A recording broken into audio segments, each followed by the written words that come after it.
Joe Biden has been warned by a panel of foreign policy experts that war in the South China Sea over Taiwan between Washington and Beijing is more likely than ever.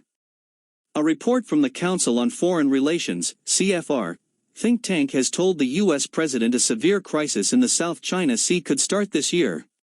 It points to China's increasingly aggressive actions towards Taiwan leading to a dangerous flashpoint for the U.S.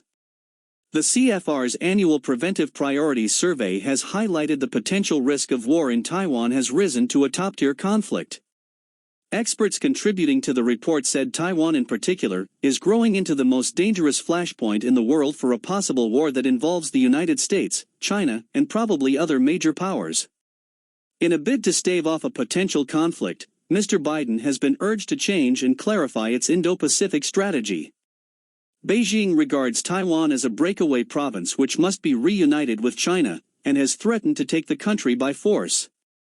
In January, China ramped up military drills near Taiwan, with repeated incursions into the country's airspace. A dozen bombers and fighter jets were scrambled over the Taiwan Straits as Wu Qian, Chinese Defense Ministry spokesman, said, "We are seriously telling those Taiwan independence forces, those who play with fire will burn themselves, and Taiwan independence means war." The military activities carried out by the Chinese People's Liberation Army in the Taiwan Strait are necessary actions to address the current security situation in the Taiwan Strait and to safeguard national sovereignty and security. They are a solemn response to external interference and provocations by Taiwan independence forces. Continuing former President Donald Trump's approach to the region, Mr. Biden has stated he supports Taiwan's independence from China.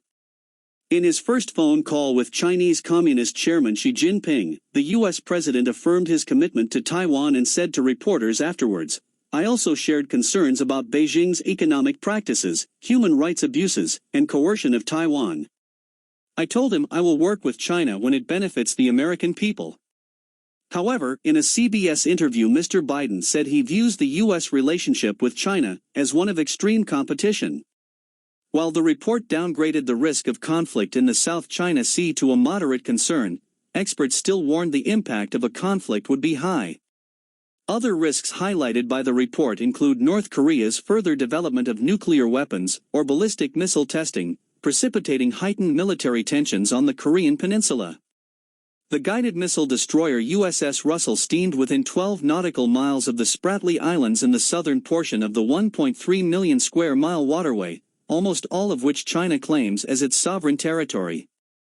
Lieutenant Joe Lay, a spokesman for the U.S. Navy's 7th Fleet, said in a statement, "This freedom of navigation operation upheld the rights, freedoms and lawful uses of the sea recognized in international law by challenging unlawful restrictions on innocent passage imposed by China, Vietnam and Taiwan."